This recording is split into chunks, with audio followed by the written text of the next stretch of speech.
Hi, my name is Kara and welcome to my life. You read the title, that's why you're here. And today we're going to be talking about books that I've had the time to read so far over my coronacation. And then we're going to get into a couple of books that I'm going to be reading that just kind of fit things that I'm interested in looking at over the break. Because as I said in my last video, over this coronacation I am looking more into like colleges and stuff in addition to keeping up with my schoolwork. So for me, my personal time, and besides doing stuff like this, obviously, editing these videos and then maintaining personal relationships, I am going to be reading. For those of you that don't know, I do love to read. I read a lot of books. I've been reading since I was really, really young, and I'm probably not going to stop reading until I'm really, really old. And over this quarantine, I've had a lot of time on my hands to read books that I bought previously that I haven't had time to read, and I'm talking with my hands and it's bothering me. And I bought a lot of books and I haven't really had time to read them because of schoolwork, and it was a lot to keep up with and manage. However, as I just said, I've had the time to, read a couple of books, and so these are 5 books that I've read over the quarantine that I would recommend to other people. We're going to start off with the non-fiction genre. For those of you who don't know, I do study philosophy in my free time, and my favorite philosopher is Nietzsche. Now, he is my favorite philosopher purely because he is amazing. And I love everything he says. And this, on Genealogy and Morals, talks about essentially like where the ideas good and evil came from, why they've been put into place, and how essentially they can't really ever exist because they change from person to person. And why I can talk about this so much is because it is a non-fiction book. This is a philosophy book, and for those that don't know how philosophy books work, they're essentially a collection of essays that the philosopher writes on the topic that the book is about. And this is really a work of art, and I do recommend it for those of you that prefer nonfiction or are trying to get into, if you're trying to get into philosophy, I don't recommend this book as a first book to start with. But I do recommend it if you have studied philosophy before and you're used to how dense Nietzsche is, then this would be a very good book. I can't say his name properly. I know, I'm an immigrant. It's okay. I speak 5 languages. Give me a break. The next book is more so science fiction, dystopian kind of a book. It's called Flawed. And it is essentially in a world where people get branded if they make a mistake. If I can find it, I'll read it to you. For a bad decision, you get a brand on your temple. For lying, you get a brand on your tongue. For stealing from society, you get a brand on your right palm. And for disloyalty to the guild, which is essentially the regime in charge of giving the brandings, you get a brand on your chest over your heart. For stepping out of line with society, you get a brand on the sole of your right foot. And you have to wear an armband on your sleeve with the red letter F at all times, so that you can be identified as flawed. So this book is obviously, that's all I'm really going to tell you about it, besides the fact, this girl, actually, I can read you the blurb on the back. Celestine North is essentially, she's perfect, she's a model daughter, blah, blah, blah, blah. It's essentially the stereotype where it's, perfect girl gets into a not good situation, what's going to happen? Except the turn that it takes and the way the author writes it is just so amazing. And every minute of reading this book, you don't really feel like you're reading. You feel like you're watching the events take place. And yeah, I recommend reading this if you're bored over the break. They've got this one and the sequel both on Amazon Prime. I know because I got this book at Barnes & Noble and then I Amazon Primed the sequel. And both books are just so good. The next book is by one of my personal favorite authors, Cassandra Clare. For those of you who don't know, I'm in love with all things Shadowhunters.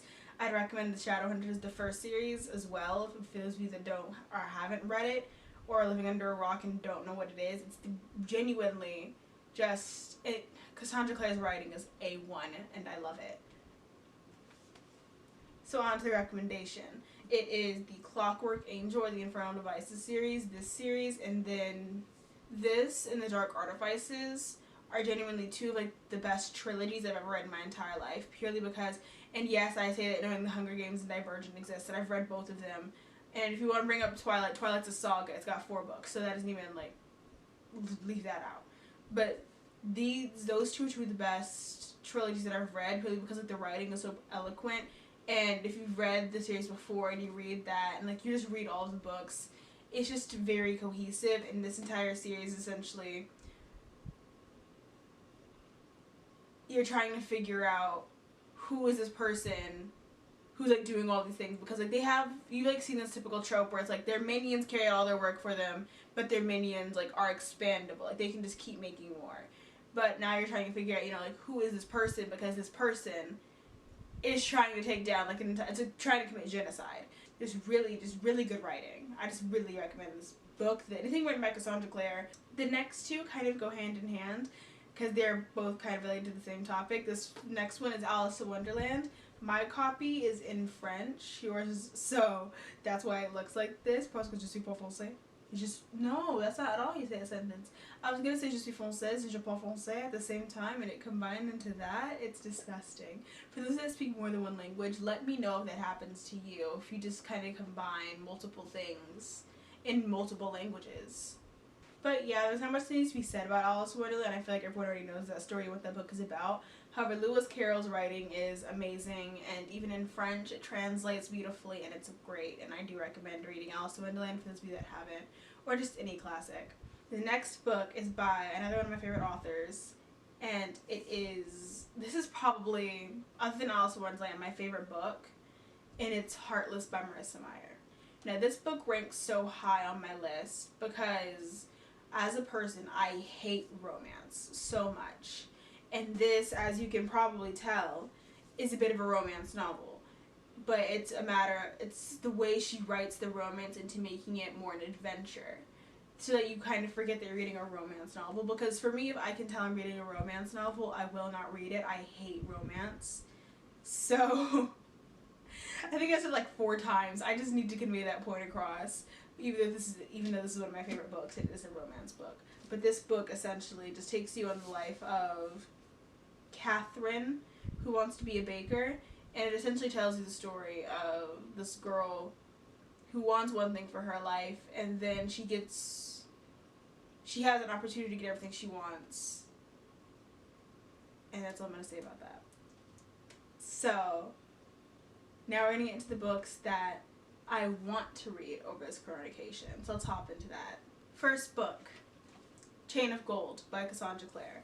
Now this book I'm looking forward to purely because it is a Cassandra Clare book, as I just expressed. I love all things Cassandra Clare writes. She can do no wrong in her books except for a few things that I have issues with that we're going to, talk about one day. But I have to understand that authors have to make creative decisions to move the story forward, and I have to accept that, even though it offends me. So, once again, this is one of those books that seems like it's going to be more romantic. However, because it's Cassandra Clare, I'm going to trust her because her romance writing has always been very much so not just bearable for me, but almost enjoyable, which is very rare for me to enjoy a romance, like, part of a novel, especially since I hate romance so much. But Cassandra Clare and Marissa Meyer are two authors that I've read that I can say, like, when you read the romance parts of their novels, they aren't, like, too cliche or overly dramatic or anything. They're really, really good, and I really enjoy them. So, moving on from Chain of Gold, we have this book, A Court of Thorn and Roses. I'm so excited to read it. It's also very, very beautiful. I got this version. We love when the camera cuts out. But I bought this book because a Barnes & Noble employee recommended it to me, and it was very pretty, so I got it. I can't remember what he said it was about. He did say he thought I would enjoy it if I like Cassandra Clare's writing, so I will let you know how this book goes. Going down, as we say in the debate world, we have The Red Queen. Now this book is part of a series that I've been meaning to read for the past ever, and I just have never had the time or, I guess, the will to make myself read this book. I've just been, the past couple of years, sticking with Cassandra Clare reading, Cassandra Clare writing, and Marissa Meyer, and I've just now started to get back into exploring out in other genres within the book realm again, because I did take a really long break to focus on high school stuff, which was so stupid because I really missed reading. But for those who don't know what The Red Queen is about a queen or a girl who has a different blood type than the rest of her society, her high society, and she has to hide that from everyone.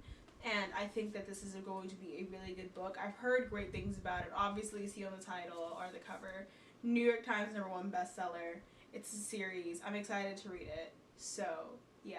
Continuing. We have Children of Blood and Bone. Mine is the connector. I've got the... Is this way? Yeah. I have the connector edition. They have different versions of this book that you can get. And I chose the connector because A, it's blue, and then B, because the rest of them I felt like didn't really match my aesthetic as much as this one did. And as I said, if there's a book I can collect, I do really want to do that. And so this book is mainly based on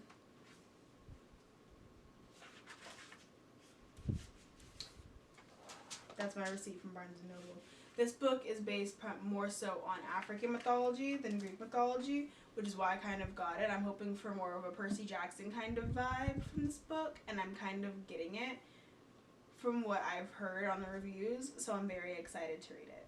Those have been my recommendations for books to read over the quarantine and books that I'm excited to read throughout the rest of the quarantine. I'll be sure to keep you updated throughout books. However, I will have a video coming up soon with movies that you can watch throughout the quarantine because I am a film major. I am just trying to hone that list down and select, you know, really just my top favorite movies. My top favorite, good English. Just, maybe not my favorite movies, but just movies I feel would be a good time to watch over this quarantine. Don't worry, I'm not going to recommend Outbreak or anything because I feel like that's a bit too real right now. So, hope you guys enjoyed this video. Let me know if you did in the comments down below. You can also comment videos of future ideas. You can also comment future video ideas you want to see me make. Additionally, go ahead and give me a thumbs up because I put effort into this video and I've been consistent with uploads, and like that's impressive when it comes to me. I also need to address my hair is black now. Yes, my hair is black. I addressed it on Instagram. Follow me on IG. Wow. When she's an influencer? That was disgusting. Anywho, hope you guys enjoyed the video. I love you lots. I'll see you. Bye.